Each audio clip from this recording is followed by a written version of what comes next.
प्रधानमंत्री नरेंद्र मोदी संबोधन कर रहे हैं, सीधा वहीं चलते है। उसमें 10,000 टेस्ट की कैपेसिटी और जुड़ने जा रही है। अब इन शहरों में टेस्ट और ज्यादा तेजी से हो सकेंगे। एक अच्छी बात यह भी है कि ये हाईटेक लैब्स सिर्फ कोरोना टेस्टिंग तक ही सीमित रहने वाली नहीं है, और ये बात बहुत महत्वपूर्ण है। भविष्य में हेपेटाइटिस बी और सी, एचआईवी, डेंगू सहित अनेक बीमारियों की टेस्टिंग के लिए भी इन लैब्स में सुविधा उपलब्ध कराई जाएगी। ऐसी व्यवस्थाएं तैयार करने के लिए Indian council of medical research ICMR और उससे जुड़े दूसरी संस्थाओं से सभी साथियों को भी मैं बहुत बहुत बधाई देता हूं। साथियों, देश में जिस तरह सही समय पर सही फैसले लिए गए, आज उसी का परिणाम है कि भारत अन्य देशों के मुकाबले काफी संभली हुई स्थिति में है। आज हमारे देश में कोरोना से होने वाली मृत्यु बड़े बड़े देशों के मुकाबले काफी कम है। वहीं हमारे यहां रिकवरी रेट अन्य देशों के मुकाबले बहुत ज्यादा है और दिनों दिन सुधार भी हो रहा है। आज भारत में कोरोना संक्रमित होने के बाद ठीक होने वालों की संख्या करीब करीब 10 लाख पहुंचने वाली है। साथियों, कोरोना के खिलाफ इस बड़ी और लंबी लड़ाई के लिए सबसे महत्वपूर्ण था कि देश में तेजी के साथ कोरोना स्पेसिफिक हेल्थ इंफ्रास्ट्रक्चर का निर्माण हो। इसी वजह से बहुत शुरुआत में ही केंद्र सरकार ने 15,000 करोड़ रुपए के पैकेज का ऐलान कर दिया था। आइसोलेशन सेंटर हो, कोविड स्पेशल हॉस्पिटल हो, टेस्टिंग, ट्रेसिंग और ट्रैकिंग से जुड़ा नेटवर्क हो, भारत ने बहुत ही तेज गति से अपनी क्षमताओं का विस्तार किया। आज भारत में 11,000 से ज्यादा कोविड फैसिलिटीज हैं, 11 लाख से ज्यादा आइसोलेशन बेड्स हैं। साथियों, जनवरी में हमारे पास कोरोना के टेस्ट के लिए जहां मात्र एक सेंटर था, आज करीब 1300 लैब्स पूरे देश में काम कर रही है। आज भारत में 5 लाख से ज्यादा टेस्ट हर रोज हो रहे हैं और आने वाले हफ्तों में इसको 10 लाख प्रतिदिन करने की कोशिश हो रही है। साथियों, कोरोना महामारी के दौरान हर कोई सिर्फ एक ही संकल्प के साथ जुटा है, और वो संकल्प है एक एक भारतीय को बचाना है। इस संकल्प ने भारत को हैरतअंगेज परिणाम दिए हैं। विशेषकर पीपीई, मास्क और टेस्ट किट्स को लेकर भारत ने जो किया वो सचमुच में ये एक बहुत बड़ी सक्सेस स्टोरी है। एक समय भारत में एक भी पीपीई किट नहीं बनती थी। आज भारत दुनिया का दूसरा सबसे बड़ा पीपीई किट मैन्युफैक्चरर है।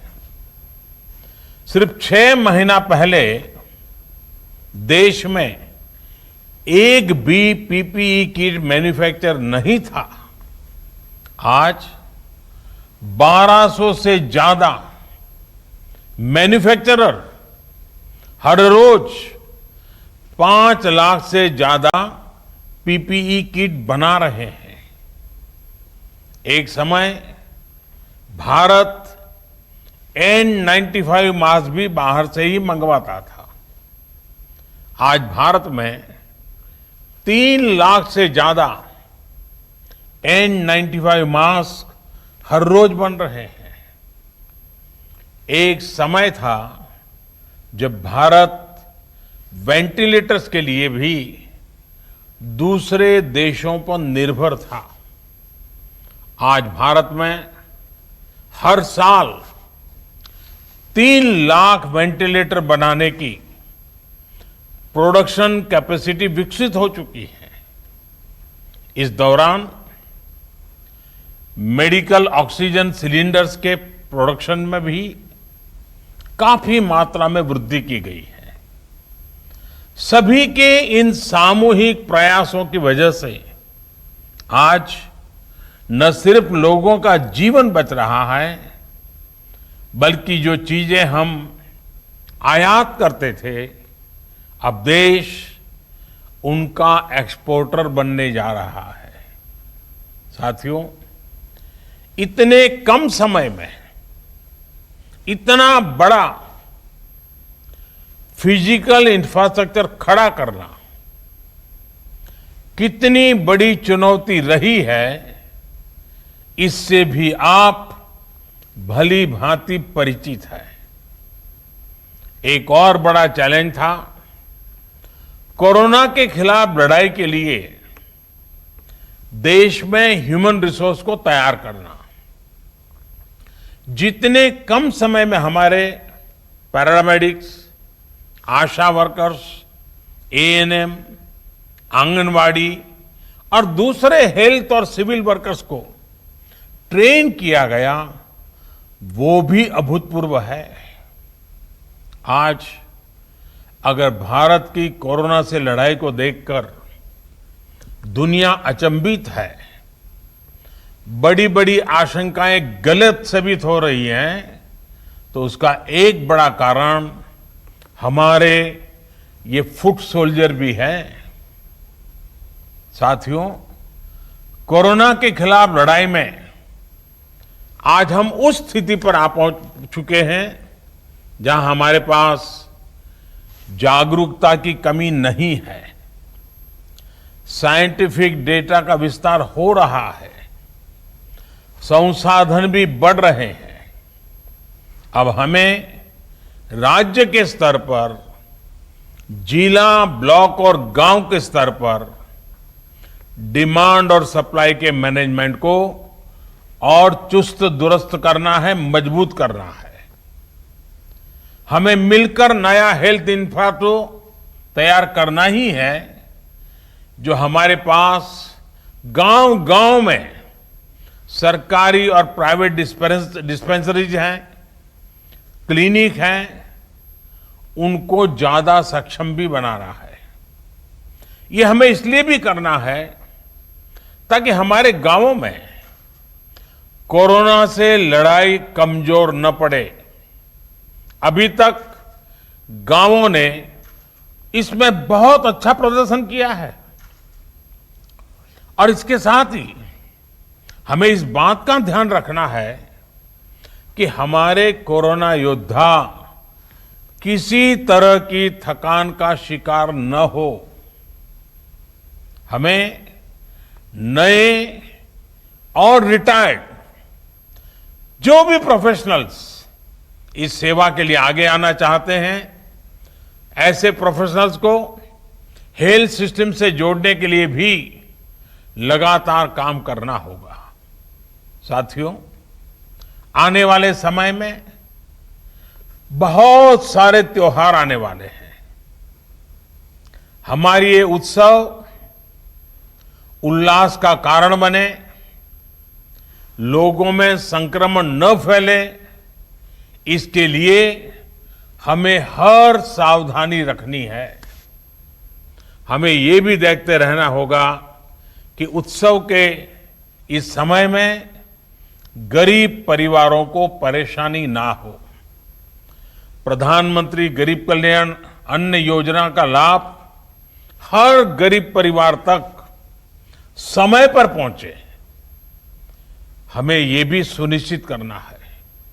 साथियों, हमारे देश के टैलेंटेड वैज्ञानिक कोरोना वैक्सीन के लिए तेजी से काम कर रहे हैं, लेकिन जब तक कोई प्रभावी दवा या वैक्सीन नहीं बनती, तब तक मास्क, 2 गज की दूरी, हैंड सैनिटाइजेशन की हमारा एकमात्र विकल्प है, एक प्रकार से एकमात्र हथियार है।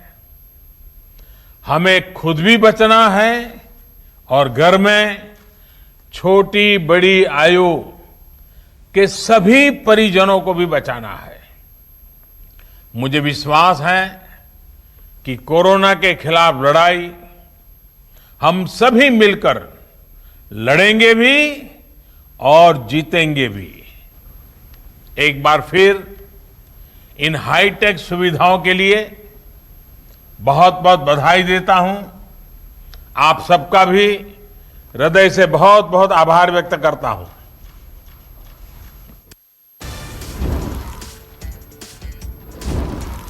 तो कोरोना के खिलाफ देश किस तरह से जंग लड़ रहा है, इसी को लेकर देश के प्रधानमंत्री संबोधन कर रहे थे और जानकारी दे रहे थे कि इस लड़ाई से किस तरह से सरकार लड़ रही है।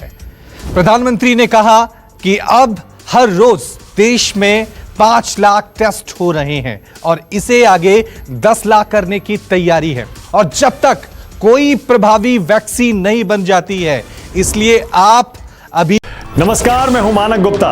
अगर आपको हमारा ये वीडियो पसंद आया हो तो इसे लाइक और शेयर जरूर करें, और हां, हमें सब्सक्राइब और फॉलो करना ना भूलें ताकि आप देश और दुनिया की कोई खबर मिस ना करें। तो जुड़े रहिए हमारे साथ और देखते रहिए न्यूज़ 24।